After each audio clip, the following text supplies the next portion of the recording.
RealAgriculture.com's coverage of Canada's Farm Progress Show in Regina, Saskatchewan is brought to you by Morris. We hear you. We're here with Dale from Bridgeview Manufacturing, and we're looking at the Pulldozer. Dale, this is a very, very impressive unit.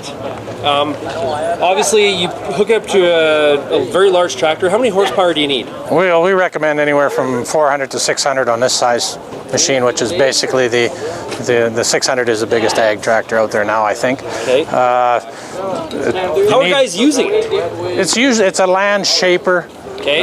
For grooming land, leveling land, drainage of water, which is needed sometimes with the conditions we have these days. Well, I see on the back here, it's got to do trenches. That's an extra trenching attachment, or it's a separate model, but it's basically to run water out of a pothole, and then when it dries out, then you can work it out. Which has been a bit of a problem the last 2 years. Absolutely is. Absolutely. Last year was extremely bad, and this year is now, with all the rain, is almost the same type of situation. So depending on how aggressive you're trying to doze, you would have to put weights in the front of the tractor as well? Well, most of the tractors that would be using this would be four-wheel drives, which are usually equipped accordingly, and they need weight and traction, which is also related to horsepower. How much weight would be on the hitch? Well, this whole thing weighs 26,000 pounds. 26,000 pounds. And there's 3 points, there's 2 tires, and there's a hitch, so a third of that is nearly a third would be on the hitch. Does it matter if you have a wheeled versus tractor unit? Does it matter? Or? Well, the wheeled tractors are not, it wouldn't offer as much traction. The tracked machines are for sure, better traction, more maneuverable because they're not as big, they're not as wide. Yeah. But either one works.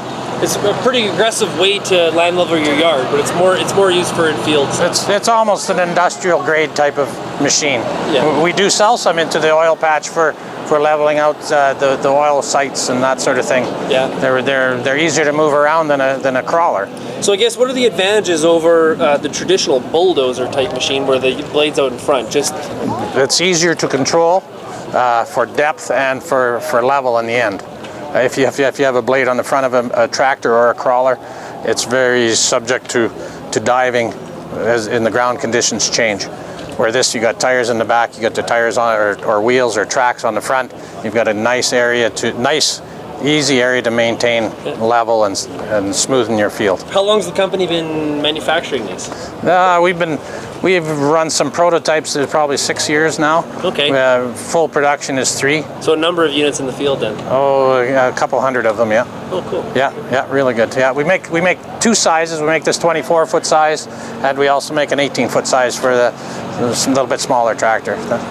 And they're gaining in popularity, probably partly because they're a little more agile and easy to move around. Is this the biggest unit? This is the biggest one, yes. This is the biggest unit. Yeah. Only bring the big dogs to the show. Well, it's a showstopper.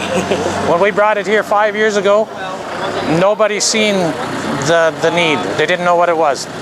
Progressive farmers, there was a lot of words, but they didn't know what it was for. 2 years later, they were looking for it. Yeah. And they know what it's about now. Well, Dale, thanks a lot, and good luck with the rest of the show. Oh, thanks. Thank you.